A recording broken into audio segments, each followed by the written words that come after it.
Welcome back rockers. दोस्तों आप देख रहे हैं सेंटीग्रेड मूवी। इस मूवी की शुरुआत में स्क्रीन पर लिखा हुआ दिखाते हैं कि एक शादीशुदा कपल नॉर्वे में एक छोटे से किताब के समारोह में हिस्सा लेने जा रहे होते हैं और ये मूवी एक सच्ची घटना पर आधारित है। फिर दिखाया जाता है कि एक कार पूरी तरह से बर्फ से ढकी हुई है। नियोमी नाम की एक औरत कार के अंदर उठती है और देखती है कि उसकी पूरी कार बर्फ से ढकी हुई है। वो कार का दरवाजा खोलने की कोशिश करती है लेकिन कुछ भी फायदा नहीं होता, कोई भी दरवाजा नहीं खुल रहा होता है। फिर नियोमी अपने पति मैट को उठाती है और वो भी दरवाजा खोलने की कोशिश करता है लेकिन किसी भी दरवाजे को नहीं खोल पाता। फिर मैट बर्फ को पिघालने के लिए कार को चालू करने की कोशिश करता है लेकिन दुर्भाग्य से बर्फ की वजह से कार का इंजन बहुत ही ठंडा हो गया होता है और कार स्टार्ट ही नहीं होती।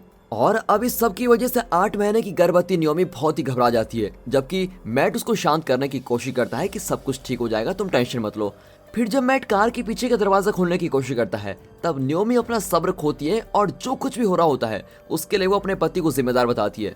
नियोमी के हिसाब से अगर वो कम से कम 1-2 घंटे और चलते रहते तो वो अब तक किसी ऐसी जगह पर पहुंच जाते जहां पर लोग रहते हैं और उन्हें इस तरह बीच में आराम करने के लिए नहीं रुकना पड़ता। हालांकि मैट उससे कहता है कि रात के बीच में बर्फीले तूफान को पार कर पाना बहुत ही खतरनाक था, इसलिए हम यहाँ पर रुके थे, तो तुम जानती हो ना। अब उनका झगड़ा चलता रहता है लेकिन फिर थोड़ी देर बाद शांत हो जाता है और जैसे उनका झगड़ा शांत होता है नियोमी किसी से मदद मांगने के लिए अपने फोन से कॉल करती है। लेकिन उनकी किस्मत और भी खराब है, उसके फोन में नेटवर्क ही नहीं आते। यही नहीं, उसके फोन की बैटरी में सिर्फ 50% बैटरी होती है, जिसका मतलब है कि उन्हें फोन का इस्तेमाल बहुत ही कम करना होगा। फिर मैट एक नक्शा निकालता है ताकि वो अंदाजा लगा सके कि इस वक्त वो है कहाँ पर, और वो अपनी पत्नी को कहता है कि देखो घबराओ मत, जल्दी यहाँ पर कोई गाड़ी आएगी तो हम उसको रुकवा लेंगे। मैट सब कुछ करता है जिससे उसकी प्रेग्नेंट पत्नी शांत रहे और वो उसको हंसाने के लिए यहाँ तक कि कुछ चुटकुले भी सुनाता है ताकि वो शांत रहे, जबकि बाहर बर्फ का तूफान बढ़ता जा रहा होता है। और तभी उसको याद आता है कि उसे किसी आदमी ने रोड साइड किट का एक गिफ्ट दिया था जो अभी भी उसके पास कार में है। फिर मैट कार के अंदर अपने सामान में देखता है तो उसको एक कंबल, एक मोमबत्ती और बहुत सी ऐसी चीजें मिल जाती है। अब इस दौरान बाहर तूफान सिर्फ बढ़ता ही जाता है। कार के अंदर नियोमी को वॉशरूम करना होता है और कोई चारा ना होने की वजह से उसको कार के अंदर ही वॉशरूम करना पड़ता है। फिर वो दोनों उस खाने को बाहर निकालते हैं जो उन्होंने अपनी यात्रा के लिए बांधा हुआ था और वो उसको बचाने की भी कोशिश करते हैं क्योंकि उनको नहीं पता कि वो कब यहाँ से बाहर निकलेंगे। अब खाने को चाटने के बाद नियोमी अंदाजा लगा लेती है कि उनके पास लगभग 12 दिन का खाना है। फिर मैट उसको सुझाव देता है कि जो चॉकलेट्स वो अपने साथ लेकर आए हैं उनको भी उसको खा लेना चाहिए, लेकिन नियोमी मना कर देती है क्योंकि उसने अपनी बहन को चॉकलेट्स देने का वादा किया होता है।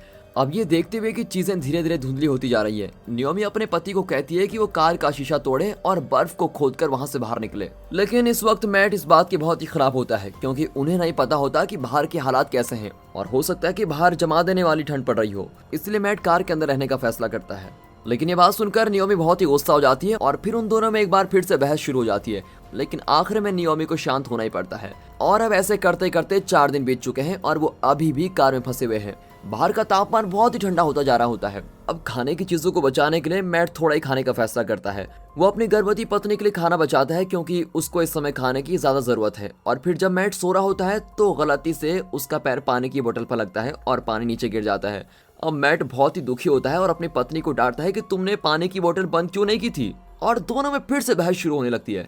अब जब वो दोनों सो रहे होते हैं तब कार के ऊपर किसी के चलने की आवाज आती है और ये सुनकर वो दोनों उठ जाते हैं। अब दोनों बहुत ही खुश होते हैं कि चलो कोई तो यहाँ पर आया, लेकिन उनकी मदद की आवाज को किसी वजह से बाहर लोग अनदेखा कर देते हैं। अब इस वजह से नियोमी बहुत ही निराश हो जाती है, जबकि मैट उसको ये कहकर शांत करता है कि सब कुछ ठीक हो जाएगा, सब कुछ ठीक हो जाएगा। और अब 7वें दिन एक हफ्ता बर्फ से ढकी कार के अंदर फंसे रहने के बाद मैट मोमबत्ती की मदद से कार की खिड़कियों को गर्म करता है ताकि कांच थोड़ा गर्म हो और उसको तोड़ सके। नियोमी के पास कुछ करने को नहीं होता तो वो अपने फोन को खिलौने की तरह उछालकर खेलने लगती है और गलती से उसका फोन नीचे गिर जाता है, जिसकी वजह से वो टूट भी जाता है और फोन की बैटरी भी बाहर निकल जाती है। वो फोन को उठाकर वापस एक साथ जोड़ती है, लेकिन उनकी किस्मत अच्छी होती है, फोन काम भी करने लगता है और उसमें नेटवर्क भी आ जाते हैं।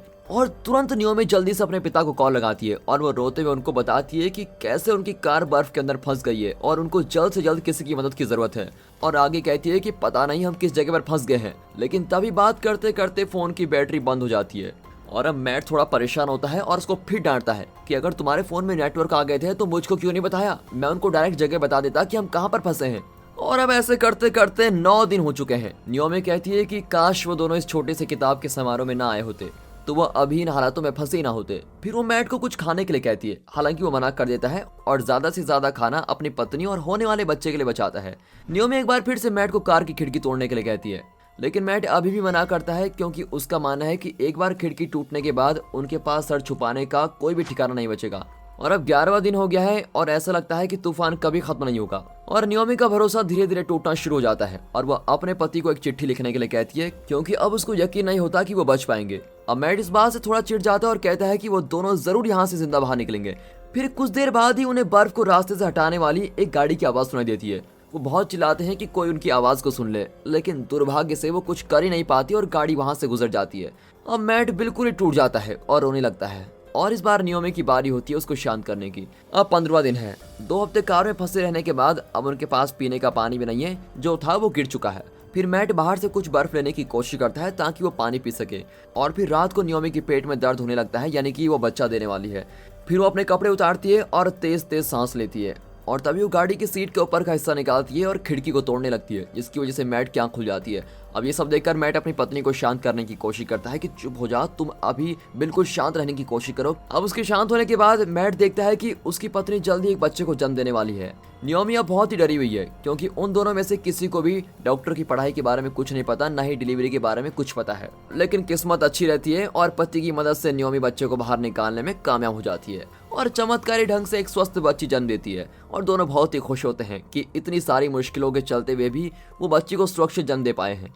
मैट फिर नाल को उठाता है और उसको एक डब्बे के अंदर डाल देता है। और अब 17वां दिन आ गया है और एक छोटा सा परिवार किसी तरह शांत होता है और अपनी छोटी बेटी का नाम ओलिविया रखते हैं। और अब 20वें दिन मैट की सेहत थोड़ा खराब होने लगती है। उसको खाने की कमी बहुत ही ज्यादा महसूस होने लगती है। वो अपनी बच्ची को बीमार नहीं देख सकता है, इसलिए मैट अपनी जैकेट उतारता है और उससे ओलिविया को ढक देता है ताकि वो बीमार ना हो। कमजोर होने के बावजूद भी मैट कार के किनारे से बर्फ को हटाने की कोशिश करता रहता है, लेकिन वो जल्दी बहुत ही थक जाता है और जमा देने वाले तापमान की वजह से उसको अपने शरीर में बहुत ही गर्मी महसूस होती है, जिसका मतलब उसको बहुत ही बुखार आ गया है और वो बिना किसी जैकेट के सो जाता है।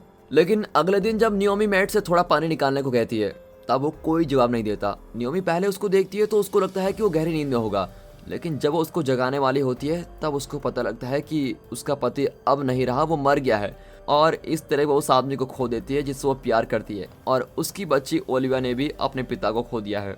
अब अपने पति के बिना नियोमी को पानी निकालने में बहुत ही दिक्कत होती है। उसका खाना भी अब बिल्कुल खत्म हो चुका है और वो बड़ी मायूस हो जाती है। वो अब जिंदा रहने के लिए कुछ भी खाने के तैयार हो जाती है। फिर रात को नियोमी के पास से एक कार की गुजरने की आवाज आती है, लेकिन हर बार की तरह वो कुछ नहीं कर पाती, जिसकी वजह से वो और ज्यादा मायूस हो जाती है। फिर छोटी ओलिविया भूख की वजह से रोना शुरू कर देती है और नियोमी जल्दी उसको दूध पिलाने की कोशिश करती है, लेकिन उसको दूध नहीं पिला पाती क्योंकि उसका शरीर खुद ही कमजोर है। वो निराश हो जाती है और अपना ही नाल खाने पर मजबूर हो जाती है। हालांकि कुछ देर बाद वो बच्चे को दूध पिला पाती है और उस बच्चे की भूख इस तरह मिट जाती है। अब बाद में रात को नियोमी अपने मरे हुए पति के बगल में लेटी हुई है और भूख और निराश की वजह से खुद से बात करना शुरू कर देती है। वो मैट की शर्ट को उतार देती है और ओलिविया को गर्म रखने के लिए उस शर्ट का यूज करती है। अब अगली सुबह 24वां दिन है। कार के अंदर सूरज की थोड़ी सी रोशनी आती है और तभी पानी की एक बूंद नियोमी के ऊपर गिर जाती है, जिसकी वजह से वो जाग भी जाती है। अब वो समझ जाती है कि बर्फ अब पिघल रही है और बिना कुछ सोचे नियोमी सीधे बर्फ में कूदना शुरू करती है। और इतने लंबे समय तक बर्फ के नीचे फंसे रहने के बाद अपने ऊपर चमकीले आसमान को देखकर वो बड़ी ही राहत महसूस करती है। वो अपने साथ अपना सारा जरूरी सामान ले लेती है और अपनी बच्ची को एक बैग में डालकर वहां से निकलने से पहले वो अपने पति को आखिरी बार अलविदा कहती है। और फिर कार से निकलने के बाद वो बर्फीली सड़क पर चलना शुरू कर देती है। रास्ते में उसे सड़क के किनारे एक निशान दिखाई देता है जो बता रहा है कि पास ही में लोग रहते हैं। फिर नियोमी अपनी बेटी के लिए काफी घंटों तक चलती रहती है और सूरज डूबने वाला होता है और आखिर में उसके सामने एक बिल्डिंग होती है जिसको देखकर बहुत ही मुस्कुरा रही होती है।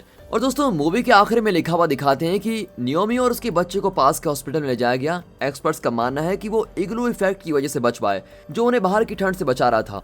आज नियोमी किताबें लिखती है और उसने अपने सारे काम को अपने मरे हुए पति के नाम पर समर्पित कर दिया। और दोस्तों यहाँ पर ये सर्वाइवल मूवी खत्म होती है। बाकी दोस्तों आपको ये मूवी कैसी लगी कमेंट करके जरूर बताइएगा और अगर वीडियो अच्छी लगी हो तो वीडियो को लाइक कर दें, चैनल को सब्सक्राइब भी कर दें। बाकी मिलते हैं अगली वीडियो में, तब तक ले गुड बाय, अपना ख्याल रखिए and finally thanks for watching.